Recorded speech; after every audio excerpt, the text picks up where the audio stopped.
இந்த வருஷத்துக்கு இனிமேல் கிச்சன் திங்ஸே வாங்கக்கூடாதுன்னு ஒரு சபதம் எடுத்திருந்தேன். ஆனால் இந்த க்யூட்டான கப்பை பார்த்தோன்னே எனக்கு வாங்காமல் வர மனசே இல்லை. அதனால வாங்கிட்டு வந்துட்டேன். 4 திரம்ஸ் தாங்க. டக்கு பாட்டிலு, இதுக்கு கண்ணு மூக்கு எல்லாமே கொடுத்துருந்தாங்க. ஸ்பைசஸ்லாம் கொட்டி வைக்கிற பாட்டில் தான் மென்ஷன் பண்ணியிருந்தாங்க. ஆனால் நான் அதில் ஆயில் ஊற்றி தோசைக்கெலாம் விடுறதுக்கு அழகாக ஊற்றி வச்சுக்கிட்டேன். பார்க்கவே செம்ம க்யூட்டாக இருந்துச்சு. இதெல்லாம் வாங்கிட்டு வந்தேன். நான் வீட்டில் பவுடர் இல்லைன்றதை மறந்துட்டேன். வந்தோடனே ரகு கொஞ்ச நேரம் போய் கடையில் வாங்கிட்டு வாங்கன்னா போய் லூஸில் வாங்கிட்டு வந்தாருங்க. இங்கேயும் கிடைக்குது லூஸில். 3 கிராம்ஸ்ங்க. இந்த கொஞ்சோண்டு டீ தூள். என்ன சமைக்கிறதுனே தெரியல. அதோட சோசேஜ் இருந்தது ஃப்ரிட்ஜில்.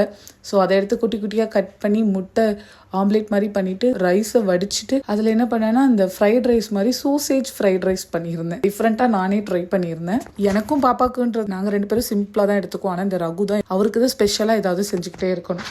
ஈவினிங் ஸ்நாக்ஸ் பார்த்தீங்கன்னா ஏதாவது ஸ்வீட்டாக சாப்பிடணும் போல் இருந்துச்சு. ஸோ அதனால புட்டு செஞ்சுருந்தோம், ஒயிட் புட்டு.